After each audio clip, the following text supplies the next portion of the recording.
We're continuing on Walden. The farmer is endeavoring to solve the problem of a livelihood by a formula more complicated than the problem itself. To get his shoestrings, he speculates in herds of cattle.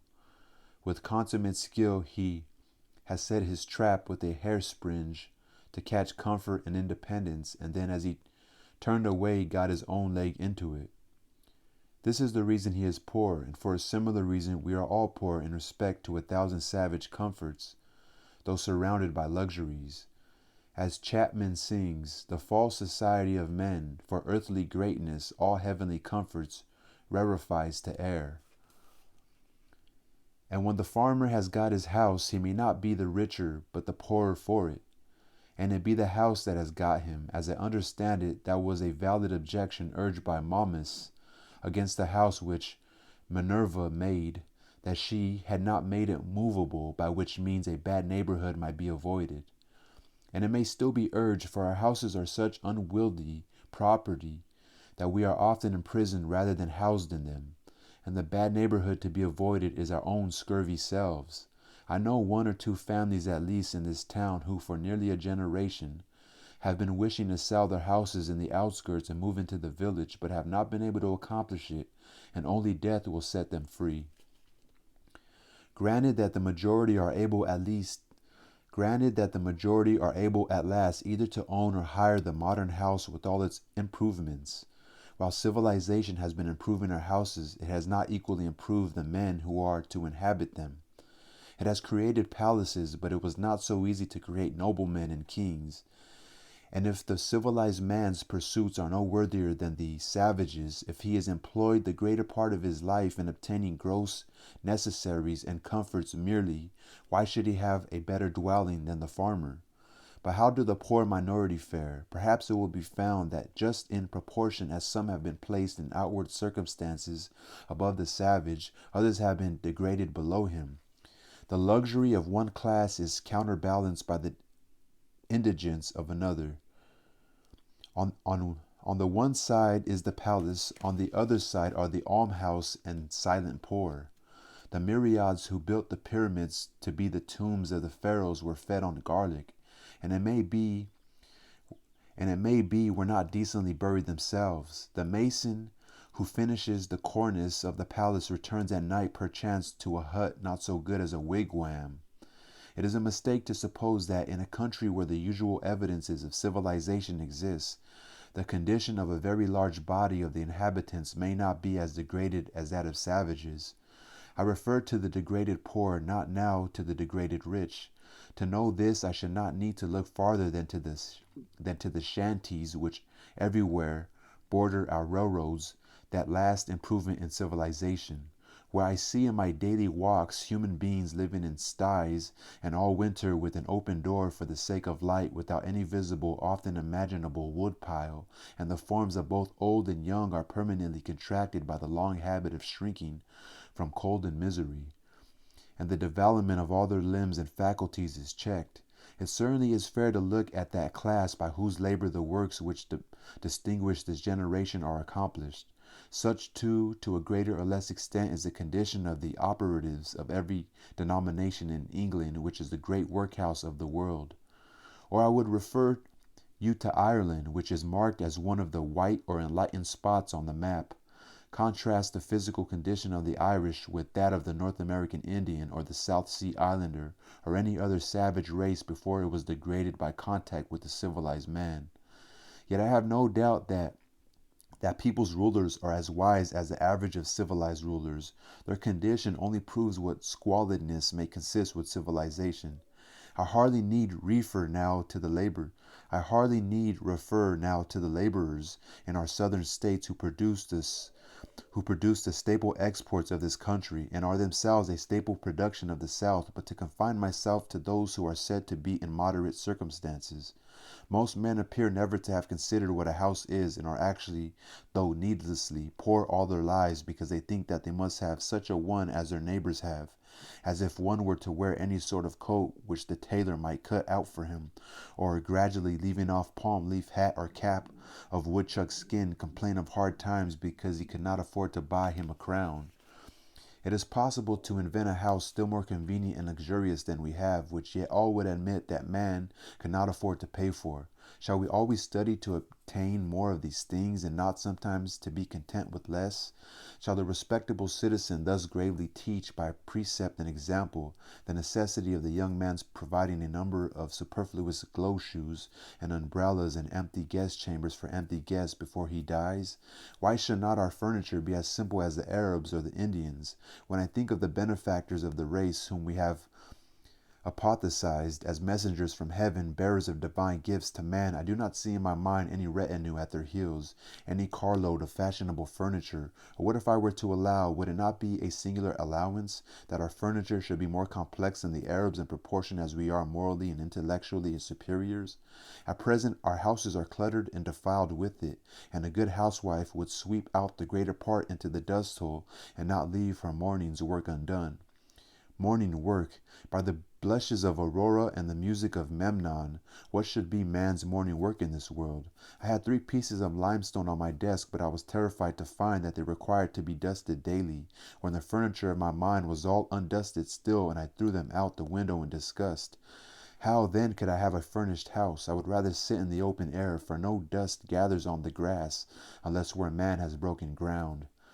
It is luxurious and dissipated who set the fashions which the herd so diligently follow. The traveler who stops at the best houses, so-called, soon discovers this, for the publicans presume him to be a Sardanapalus, and if he resigned himself to their tender mercies, he would soon be completely emasculated. I think that in the railroad car we are inclined to spend more on luxury than on safety and convenience, and it threatens without attaining these to become no better than a modern drawing room, with its divans and ottomans and sunshades and 100 other oriental things which we are taking west with us, invented for the ladies of the harem and the effeminate natives of the celestial empire, which Jonathan should be ashamed to know the names of. I would rather sit on a pumpkin and have it all to myself than be crowded on a velvet cushion. I would rather ride on earth in an ox cart with a free circulation than go to heaven in the fancy car of an excursion train and breathe malaria all the way. The very simplicity and nakedness of man's life in the primitive ages implied this advantage at least, that they left him still but a sojourner in nature. When he was refreshed with food and sleep, he contemplated his journey again. He dwelt, as it were, in a tent in this world, and was either threading the valleys, or crossing the plains, or climbing the mountain tops. But lo, men have become the tools of their tools. The man who independently plucked the fruits when he was hungry has become a farmer, and he who stood under a tree for shelter a housekeeper. We now no longer camp as for a night, but have settled down on earth and forgotten heaven. We have adopted Christianity merely as an improved method of agriculture. We have built for this world a family mansion, and for the next a family tomb. The best works of art are the expression of man's struggle to free himself from this condition, but the effect of our art is merely to make this low state comfortable and that higher state to be forgotten. There was actually no place in this village for a work of fine art. If any had come down to us to stand for our lives, our houses and streets furnished no proper pedestal for it. There was not a nail to hang a picture on, nor a shelf to receive the bust of a hero or a saint. When I consider how our houses are built and paid for, or not paid for, and their internal economy managed and sustained, I wonder that the floor does not give way under the visitor while he is admiring the gewgaws upon the mantelpiece, and let him through into the cellar to some solid and honest though earthly foundation. I cannot but perceive that this so-called rich and refined life is a thing jumped at, and I do not get on in the enjoyment of the fine arts which adorn it, my mention being wholly occupied with the jump, for I remember that the greatest genuine leap due to human muscles alone on record is that of a certain wandering Arabs, who are said to have cleared 25 feet on level ground. Without fastidious support, man is sure to come to earth again beyond that distance. The first question which I am tempted to put to the proprietor of such great impropriety is, who bolsters you? Are you one of the 97 who fail, or the 3 who succeed? Answer me these questions, and then perhaps I may look at your baubles and find them ornamental. The cart before the horse is neither beautiful nor useful. Before we can adorn our horses with beautiful objects, the walls must be stripped and our lives must be stripped, and beautiful housekeeping and beautiful living be laid for a foundation. Now, a taste for the beautiful is most cultivated out of doors, where there is no house and no housekeeper. Old Johnson, in his wonder-working providence, speaking of the first settlers of this town with whom he was contemporary, tells us that they burrow themselves in the earth for their first shelter under some hillside, and casting the soil aloft upon timber, they make a smoky fire against the earth at the highest side. They did not provide them houses, says he, till the earth, by the Lord's blessings, brought forth bread to feed them, and the first year's crop was so light that they were forced to cut their bread very thin for a long season. The Secretary of the Province of New Netherland, writing in Dutch in 1650 for the information of those who wished to take up land there, states more particularly that those in New Netherland, and especially in New England, who have no means to build farmhouses at first according to their wishes, dig a square pit in the ground, cellar fashion, 6 or 7 feet deep, as long and as broad as they think proper, case the earth inside with wood all around the wall, and line the wood with the bark of trees or something else to prevent the caving in of the earth. Floor this cellar with plank and wainscot it overhead for a ceiling, raise a roof of spars clear up, and cover the spars with bark or green sods, so that they can live dry and warm in these houses with their entire families for 2, 3, and 4 years. It being understood that partitions are run through those cellars which are adapted to the size of the family. The wealthy and principal men in New England, in the beginning of the colonies, commenced their first dwelling houses in this fashion for 2 reasons. Firstly, in order not to waste time in building and not to want food the next season. Secondly, in order not to discourage poor laboring people whom they brought over in numbers from fatherland. In the course of 3 or 4 years, when the country became adapted to agriculture, they built themselves handsome houses, spending on them several thousands. And this course which our ancestors took, there was a show of prudence, at least, as if their principle were to satisfy the more pressing wants first. But are the more pressing wants satisfied now? When I think of acquiring for myself one of our luxurious dwellings, I am deterred, for, so to speak, the country is not yet adapted to human culture, and we are all still forced to cut our spiritual bread far thinner than our forefathers did their wheaten. Not that all agricultural ornament is to be neglected even in the rudest periods, but let our houses first be lined with beauty, where they come in contact with our lives, like the tenement of the shellfish, and not overlaid with it. But alas, I have been inside 1 or 2 of them, and know what they are lined with. Though we are not so degenerate, but what we might possibly live in a cave or a wigwam, or wear skins today, it certainly is better to accept the advantages, though so dearly bought, which the invention and industry of mankind offer. In such a neighborhood as this, boards and shingles, lime and bricks are cheaper and more easily obtained than suitable caves, or whole logs, or bark in sufficient quantities, or even well-tempered clay or flat stones. I speak understandingly on this subject, for I have made myself acquainted with it both theoretically and practically. With a little more wit, we might use these materials so as to become richer than the richest now are, and make our civilization a blessing. The civilized man is a more experienced and wiser savage, but to make haste to my own experiment. Near the end of March 1845, I borrowed an axe and went down to the woods by Walden Pond, nearest to where I intended to build my house, and began to cut down some tall, arrowy, white pines still in their youth for timber. It is difficult to begin without borrowing, but perhaps it is the most generous course thus to permit your fellow men to have an interest in your enterprise. The owner of the axe, as he released his hold on it, said that it was the apple of his eye, but I returned it sharper than I received it. It was a pleasant hillside where I worked, covered with pine woods, through which I looked out on the pond, and a small open field in the woods where pines and hickories were springing up. The ice in the pond was not yet dissolved, though there were some open spaces, and it was all dark-colored and saturated with water. There were some slight flurries of snow during the days that I worked there, but for the most part, when I came out onto the railroad on my way home, its yellow sand heap stretched away, gleaming in the hazy atmosphere, and the rails shone in the spring sun, and I heard the lark and pewee and other birds already coming to commence another year with us. They were pleasant spring days. They were pleasant spring days in which the winter of man's discontent was thawing as well as the earth, and the life that had lain torpid began to stretch itself.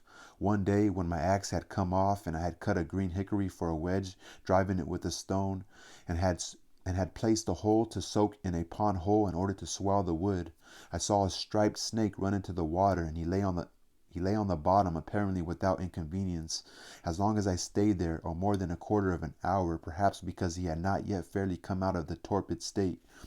It appeared to me that for a like reason men remain in their present low and primitive condition, but if they should feel the influence of the spring of springs arousing them, they would of necessity rise to a higher and more ethereal life. I had previously seen the snakes in frosty mornings in my path with portions of their bodies still numb and inflexible, waiting for the sun to thaw them. On the 1st of April it rained and melted the ice, and in the early part of the day, which was very foggy, I heard a stray goose groping about over the pond, cackling as if lost, or like the spirit of the fog. So I went on for some days, cutting and hewing timber, and also studs and rafters, all with my narrow axe, not having many communicable or scholar-like thoughts, singing to myself, men say they know many things, but lo, they have taken wings. The arts and sciences and 1,000 appliances, the wind that blows, is all that anybody knows. I hewed the main timbers 6 inches square, most of the studs on 2 sides only, and the rafters and floor timbers on 1 side, leaving the rest of the bark on, so that they were just as straight and much stronger than sawed ones. Each stick was carefully mortised or tenoned by its stump, for I had borrowed other tools by this time. My days in the woods were not very long ones, yet I usually carried my dinner of bread and butter and read the newspaper in which it was wrapped. At noon, sitting amid the green pine boughs which I had cut off, and to my bread was imparted some of the fragrance, for my hands were covered with a thick coat of pitch. Before I had done, I was more the friend than the foe of the pine tree, though I had cut down some of them, having become better acquainted with it. Sometimes a rambler in the wood was attracted by the sound of my axe, and we chatted pleasantly over the chips which I had made. By the middle of April, for I made no haste in my work, but rather made the most of it, my house was framed and ready for the raising. I had already bought the shanty of James Collins, an Irishman who worked on the Fitchburg Railroad, for boards. James Collins' shanty was considered an uncommonly fine one. When I called to see it, he was not at home. I walked about the outside, at first unobserved from within. The window was so deep and high. It was of small dimensions, with a peaked cottage roof, and not much else to be seen, the dirt being raised 5 feet all around as if it were a compost heap. The roof was the soundest part, though a good deal warped and made brittle by the sun. Door sill there was none, but a perennial passage for the hens under the doorboard. Mrs. C. came to the door and asked me to view it from the inside. The hens were driven in by my approach. It was dark and had a dirt floor, for the most part dank, clammy, and anguished, only here a board and there a board which would not bear removal. She lighted a lamp to show me the inside of the roof and walls, and also that the board floor extended under the bed, warning me not to step into the cellar, a sort of dust hole 2 feet deep. In her own words, there were good boards overhead, good boards all around, and a good window. Of 2 whole squares originally, only the cat had passed out that way lately. There was a stove, a bed, a place to sit an infant in the house where it was born, a sick parasol, gilt-framed looking glass, and a patent new coffee mill nailed to an oak sapling, all told. The bargain was soon concluded, for James had in the meanwhile returned. I to pay $4.25 tonight, he to vacate at 5 tomorrow morning, selling to nobody else meanwhile, I to take possession at 6. It were well, he said, to be there early, and anticipate certain indistinct but wholly unjust claims on the score of ground, rent, and fuel. This, he assured me, was the only encumbrance. At 6 I passed him and his family on the road. One large bundle held their all. Bed, coffee mill, looking-glass, hens, all but the cat. She took to the woods and became a wildcat, and as I learned afterward, trod in a trap set for woodchucks, and so became a dead cat at last. I took down this dwelling the same morning, drawing the nails, and removed it to the pond side by small cartloads, spreading the boards on the grass there to bleach, and wore back again in the sun. One early thrush gave me a note or two as I drove along the woodland path. I was informed treacherously by young Patrick that neighbor Seeley, an Irishman, in the intervals of the carting, transferred the still tolerable straight and drivable nails, staples, and spikes to his pocket, and then stood when I came back to pass the time of day, and looked freshly up, unconcerned with spring thoughts at the devastation, there being a dearth of work, as he said. He was there to represent spectatordom, and help make this seemingly insignificant event one with the removal of the gods of Troy. I dug my cellar in the side of a hill sloping to the south, where a woodchuck had formerly dug his burrow, and down through sumac and blackberry roots, and the lowest stain of vegetation 6 feet square by 7 deep, to a fine in sand where potatoes would not freeze in any winter. The sides were left shelving and not stone, but the sun having never shone on them, the sand still keeps its place. It was but 2 hours' work. I took particular pleasure in this breaking of ground, for in almost all latitudes men dig into the earth for an equable temperature. Under the most splendid house in the city is still to be found the cellar where they store their roots as of old, and long after the superstructure has disappeared, posterity mark its dent in the earth. The house is still but a sort of porch at the entrance of the morrow. At length, in the beginning of May, with the help of some of my acquaintances, rather to improve so good an occasion for neighborliness than from any necessity, I set up the frame of my house. No man was ever more honored in the character of his raisers than I. They are destined, I trust, to assist at the raising of loftier structures one day. I began to occupy my house on the 4th of July as soon as it was boarded and roofed, for the boards were carefully feather-edged and lapped so that it was perfectly impervious to rain. But before boarding, I laid the foundation of a chimney at one end, bringing 2 cartloads of stones up to the hill from the pond in my arms. I built the chimney after my hoeing in the fall, before a fire became necessary for warmth, doing my cooking in the meanwhile out of doors on the ground. Early in the morning, which mode I still think is in some respects more convenient and agreeable than the usual one, when it stormed before my bread was baked, I fixed a few boards over the fire and sat under them to watch my loaf, and passed some pleasant hours in that way.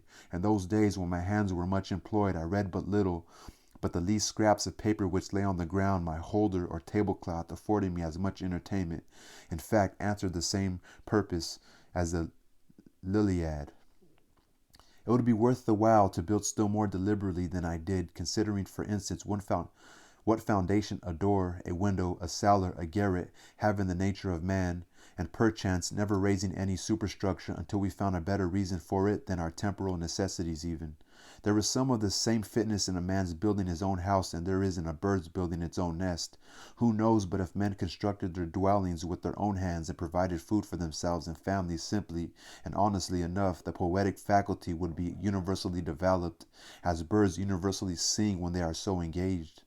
But alas, we do like cowbirds and cuckoos, which lay their eggs in nests which other birds have built, and cheer no traveler with their chattering and unmusical notes. Shall we forever resign the pleasure of construction to the carpenter?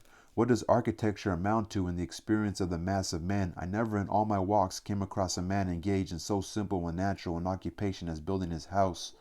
We belong to the community. It is not the tailor alone who is the ninth part of a man. It is as much the preacher and the merchant and the farmer. Where is this division of labor to end, and what objects does it finally serve? No doubt another may also think for me, but it is not therefore desirable that he should do so to the exclusion of my thinking for myself. True, there are architects so-called in this country, and I've heard of one at least possessed with the idea of making architectural ornaments have a core of truth, a necessity, and hence a beauty, as if it were a revelation to him. All very well, perhaps, from his point of view, but only a little better than the common dilettantism.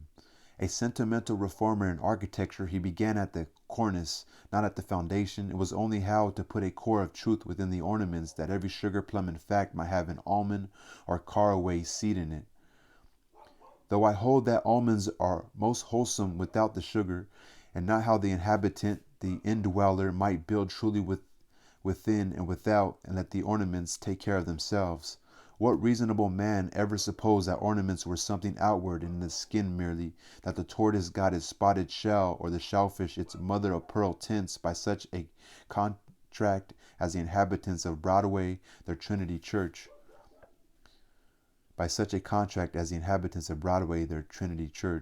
But a man has no more to do with the style of architecture of his house than a tortoise with that of its shell. Nor need the soldier be so idle as to try to paint the precise color of his virtue on his standard. The enemy will find it out. He may turn pale when the trial comes. This man seemed to me to lean over the cornice and timidly whisper his half-truth to the rude occupants who really knew it better than he. What of the architectural beauty I now see, I know has gradually grown from within outward, out of the necessities and character of the indweller, who is the only builder, out of some conscious truthfulness, out of some unconscious truthfulness and nobleness, without ever a thought for the appearance, and whatever additional beauty of this kind is destined to be produced will be preceded by a like unconscious beauty of life. The most interesting dwellings in this country, as the painter knows, are the most unpretending, humble log huts and cottages of the poor commonly. It is the life of the inhabitants whose shells they are, and not any peculiarity in their surfaces merely, which makes them picturesque. And equally interesting will be the citizen's suburban box when his life shall be as simple and as agreeable to the imagination, and there is as little straining after effect in the style of his dwelling. A great proportion of architectural ornaments are literally hollow, and a September gale would strip them off like bald plumes, without injury to the substantials. They can do without architecture who have no olives nor wines in the cellar. What if an equal ado were made about the ornaments of style and literature, and the architects of our Bibles spend as much time about their cornices as the architects of our churches do? So are made the belles lettres and the beaux arcs, and the beaux arcs and their professors.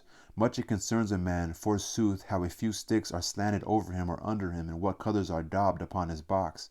It would signify somewhat if, in any earnest sense, he slanted them and daubed it. But the spirit having departed out of the tenant, it is of a piece with constructing his own coffin. The architecture of the grave and carpenter is but another name for coffin maker. One man says in his despair or indifference to life, take up a handful of the earth at your feet and paint your house that color. Is he thinking of his last and narrow house? Toss up a copper for it as well. What an abundance of leisure he must have. Why do you take up a handful of dirt? Better paint your house your own complexion. Let it turn pale or blush for you.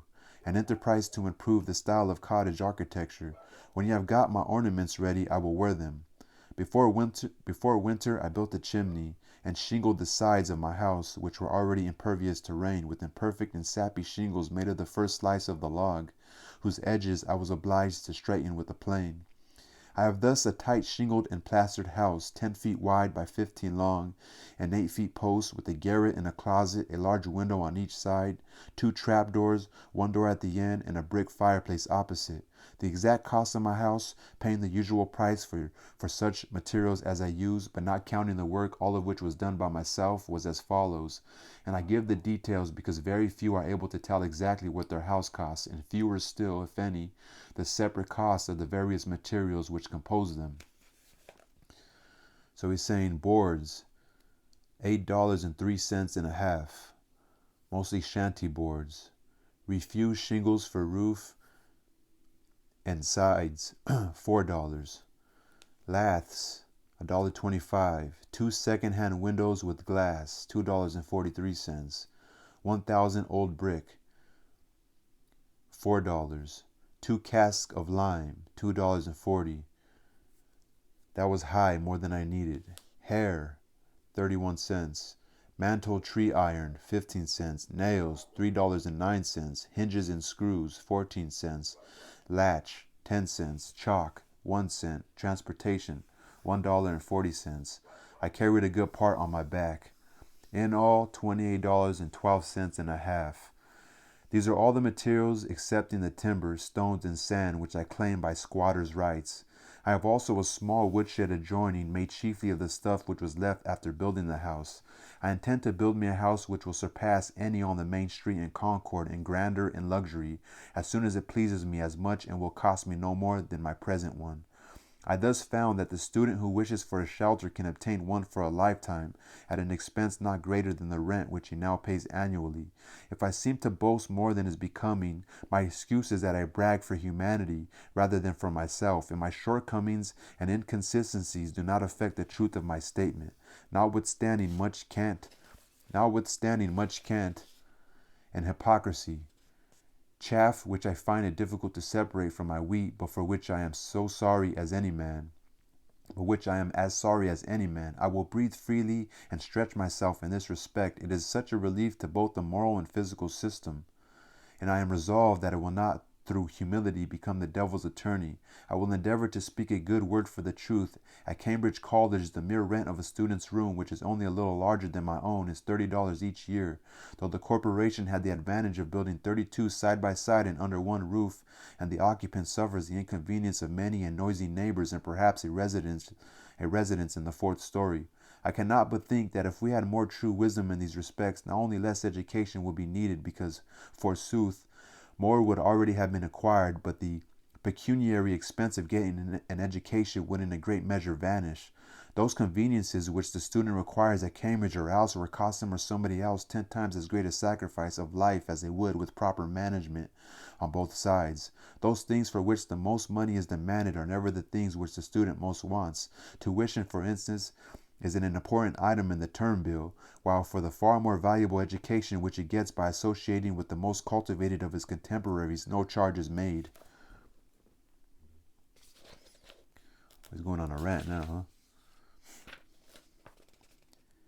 The mode of founding a college is commonly to get up a subscription of dollars and cents and then following blindly the principles of a division of labor to its extreme. A principle which should never be followed but with circumspection, to call then a contractor who makes this a subject to speculation, and he employs Irishmen or other operatives actually to lay the foundations, while the students that are to be are said to be fitting themselves for it, and for these oversights successive generations have to pay. I think that it would be better than this for the students or those who desire to be benefited by it, even to lay the foundation themselves. The student who secures his coveted leisure and retirement by systematically shirking any labor necessary to man obtains but an ignoble and unprofitable leisure, defrauding himself of the experience which alone can make leisure fruitful. But, says one, you do not mean that the students should go to work with their hands instead of their heads. I do not mean that exactly, but I mean something which he might think a good deal like that. I mean that they should not play life or study it merely while the community supports them at this expensive game, but earnestly live it from beginning to end. How could youths better learn to live than by at once trying the experiment of living? Methinks this would exercise their minds as much as mathematics. If I wished a boy to know something about the arts and sciences, for instance, I would not pursue the common course which is merely to send him into the neighborhood of some professor, where anything is professed and practiced but the art of life, to survey the world through a telescope or a microscope, and never with his natural eye, to study chemistry and not learn how his bread is made, or mechanics and not learn how it is earned, and to discover new satellites to Neptune and not detect the motes in his eyes, or to what vagabond he is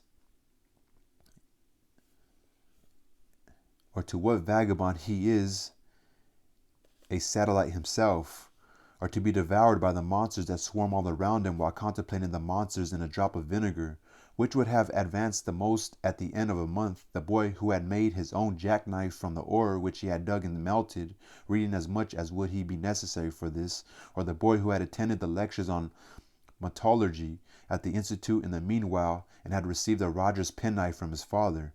Which would be most likely to cut his fingers? To my astonishment, I was informed on leaving college that I had studied navigation. Why, if I had taken one turn down the harbor, I should have known more about it. Even the poor student studies and is taught only political economy, while that economy of living which is synonymous with philosophy is not even sincerely professed in our colleges. The consequence is that while he is reading Adam Smith, Ricardo, and Say, he runs his father in debt irretrievably. As with our colleges, so with 100 modern improvements, there is an illusion about them. There is not always a positive advance. The devil goes on exacting compound interest to the last for his early share and numerous succeeding investments in them. Our inventions are wont to be pretty toys, which distract our attention from serious things. They are but improved means to an unimproved end, and in which it was already but too easy to arrive at, as railroads lead to Boston or New York. We are in great haste to construct a magnetic telegraph from Maine to Texas, but Maine and Texas, it may be, have nothing important to communicate. Either is in such a predicament as the man who was earnest to be introduced to a distinguished deaf woman, but when he was presented, and one end of her ear trumpet was put into his hand, has nothing to say, as if the main object were to talk fast and not to talk sensibly. We are eager to tunnel under the Atlantic and bring the old world some weeks nearer to the new, but perchance the first news that will leak through into the broad, flapping American ear will be that the Princess Adelaide has a whooping cough. After all, the man whose horse trots a mile in a minute does not carry the most important messages. He is not an evangelist, nor does he come around eating locusts and wild honey. I doubt if flying childers ever carried a peck of corn to mill. One says to me, I wonder that you do not lay up money. You love to travel. You might take the cars and go to Fitchburg today and see the country. But I am wiser than that. I have learned that the swiftest traveler is he that goes afoot. I say to my friends, suppose we try who will get there first. The distance is 30 miles, the fare 90 cents. That is almost a day's wages. I remember when wages were 60 cents a day for laborers on this very road. While I'll start now on foot and get there before night, I have traveled at that rate by the week together. You will in the meanwhile have earned your fare and arrive there sometime tomorrow, or possibly this evening, if you are lucky enough to get a job in season. Instead of going to Fitchburg, you will be working here the greater part of the day, and so, if the railroad reached around the world, I think that I should keep ahead of you, and as for seeing the country and getting experience of that kind, I should have cut your acquaintance altogether. Such is a universal law which no man can ever outwit. And with regard to the railroad, even we may say it is as broad as it is long. To make a railroad round the world available to all mankind is equivalent to grading the whole surface of the planet. Men have an indistinct notion that if they keep up this activity of joint stocks and spades long enough, all will at length ride somewhere, in next to no time, and for nothing. But though a crowd rushes to the depot, and the conductor shouts all aboard, when the smoke is blown away and the vapor condensed, it will be perceived that a few are riding, but the rest are run over, and it will be called, and will be, a melancholy accident. No doubt they can ride at last who shall have earned their fare, that is, if they survive so long, but they will probably have lost their elasticity and desire to travel by that time. This spending of the best part of one's life earning money in order to enjoy questionable liberty during the least valuable part of it reminds me of the Englishman who went to India to make a fortune first in order that he might return to England and live the life of a poet. He should have gone up garret at once. What? Exclaim a million Irishmen starting up from all the shanties in the land. Is not this railroad which we have built a good thing? Yes, I answered, comparatively good. That is, you might have done worse, but I wish, as you are brothers of mine, that you could have spent your time better than digging in this dirt. Speaking to me, well, I'm about to go for a run right now. I could spend my time better, right? But anyway, peace.